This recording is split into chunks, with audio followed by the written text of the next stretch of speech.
General Hospital spoilers reveal that, yet lately, as I sit and reflect on what is unfolding, I find myself both concerned and strangely energized because something is shifting beneath the surface, something that feels bigger than the usual drama. And at the heart of it all stands Sonny, a man I have followed for decades, portrayed with undeniable intensity by Maurice Benard. What troubles me is not simply that Sonny is in danger again. That, after all, has always been part of his world. The mob life, the constant threats, the enemies lurking in the shadows, these are familiar elements. But what feels different now is the tone of that danger. It no longer carries the same sense of calculated power or strategic dominance that Sonny once embodied. Instead, it feels unstable, almost as if the ground beneath him is shifting in ways even he cannot fully control. I find myself asking, has Sonny truly lost his edge, or are the writers deliberately placing him in a position where he must rediscover it? At the same time, I cannot ignore the growing conversation surrounding Maurice Benard himself. There are strong indications that he is frustrated, perhaps even angry, about the diminishing weight of his role in the show. And I must say, as someone who has invested years into this character, I understand that frustration. Sonny has never been just another figure in Port Charles. He has been a cornerstone. When the balance shifts and his presence feels reduced, it creates a ripple effect that longtime viewers like myself cannot easily overlook. It raises a deeper question. Can General Hospital truly maintain its identity if it sidelines one of its most defining forces? Yet I also believe this moment carries a certain opportunity, one that the show has not fully embraced in years. If Sonny is being pushed into a corner, if his influence is being challenged, then perhaps this is not a weakening of the character, but a test. I have seen Sonny at his best when he is forced to fight not just external enemies, but internal doubts. The danger he faces now seems more layered, more psychological.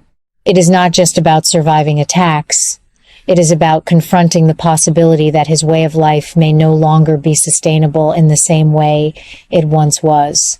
There is also the matter of these new threats, which feel less defined but more unsettling. In the past, Sonny's enemies were often clear, tangible figures, rivals with names, motives, and visible strategies. Now, the danger seems more ambiguous, almost like a slow-burning storm rather than a direct assault. I find this both intriguing and slightly frustrating. On one hand, it creates suspense. On the other, it risks making the narrative feel unfocused, if not handled carefully. Still, I cannot deny that it has captured my attention in a way that recent storylines have struggled to do. And then comes the most fascinating development of all. The suggestion that Maurice Benard himself has hinted at upcoming adjustments, changes that could push Sonny into action in ways we have not seen for quite some time. This is where my excitement truly begins to build, because if there is one thing I have learned over the years, it is that Sonny is at his most compelling when he is forced to adapt. When he is no longer in control, when he must respond rather than dictate, that is when the character comes alive in a way that feels raw and authentic. So I ask myself, and perhaps anyone who has stayed with this show as long as I have, are we witnessing the beginning of a decline or the early stages of a powerful resurgence? It is easy to assume that a reduction in screen time or influence signals the fading of a character. But I am not entirely convinced that is the case here. In fact, I would argue the opposite. By pulling Sonny back, by placing him in a position of vulnerability, the writers may be setting the stage for something far more explosive than what we have seen in recent years. Of course, this approach is not without risk. Longtime viewers have grown accustomed to a certain portrayal of Sonny, a man who commands respect, who operates with authority, who rarely appears uncertain. To shift away from that image requires careful storytelling. If done poorly, it could alienate the audience. But if done well, it could redefine the character for a new era while still honoring everything that came before. What keeps me watching, what keeps me invested after all these years, is precisely this sense of uncertainty. I may not agree with every direction the show takes. I may question certain choices, even criticize them, but I cannot deny that right now there is a spark, an underlying tension that suggests something significant is on the horizon. Sonny's world is changing, and whether he rises to meet that change or is consumed by it remains to be seen. In the end, I find myself leaning forward rather than pulling away.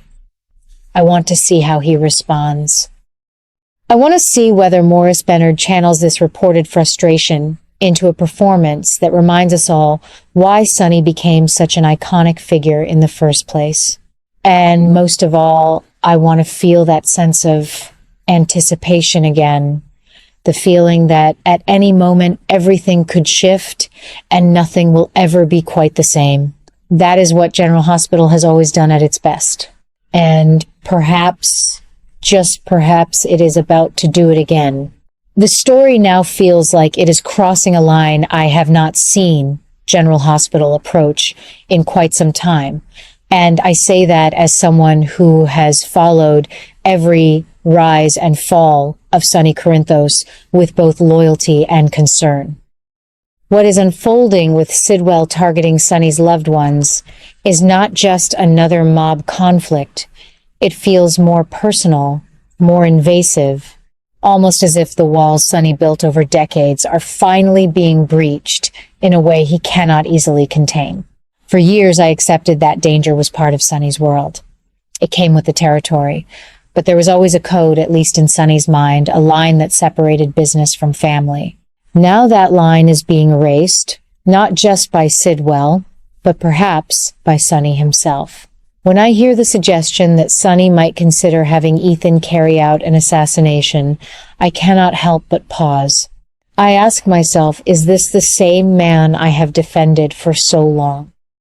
Or is this a version of Sonny shaped by fear rather than control? Because let me be honest, this is not strategy in its purest form. This feels like desperation creeping in. Sonny has always justified his actions as necessary, as protective, as part of a larger balance he believed he maintained. But asking someone like Ethan, someone who has never fully belonged to that dark world, to step into the role of an assassin, suggests something deeper is unraveling. It suggests Sonny is no longer just reacting to threats. He is becoming consumed by them. And that is where the story becomes both troubling and fascinating for me. I find myself questioning whether the writers are intentionally pushing Sonny into a moral collapse or whether they are building toward a moment of reckoning. Because if Sonny truly goes down this path, if he starts using people around him as weapons in such a direct and personal way, then we are no longer watching a mob boss managing his empire. We are watching a man losing his grip on the very principles he once claimed to uphold. At the same time, I cannot ignore the psychological weight of what Sidwell is doing. Targeting Sonny's family is not just a tactical move, it is emotional warfare.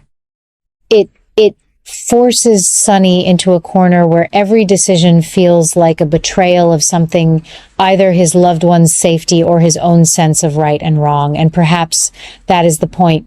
Perhaps Sidwell understands that the fastest way to destroy Sonny is not through bullets, but through pressure, through forcing him to become something even he cannot recognize.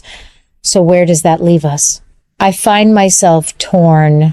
Part of me is unsettled by the darkness of this direction. I have always believed that Sonny, for all his flaws, operated with a certain internal logic. But another part of me, the part that has stayed with this show for decades, cannot look away, because this is not repetitive storytelling. This is escalation. This is a character being pushed beyond his limits. And maybe that is the obsession I feel growing within the narrative. Not just Sonny's obsession with protecting his world, but the show's willingness to explore how far he will go before something breaks. Will he pull back before it is too late? Will someone around him stop him? Or will this be the moment where Sonny fully embraces the darkness he has always tried to justify rather than confront? I do not have the answers, but I can feel the tension building in a way that reminds me of the show's strongest years. This is no longer about power, it is about identity. And if Sonny continues down this road, then the real question is not whether he can defeat Sidwell, but whether there will be anything left of the man we once knew when the battle is over.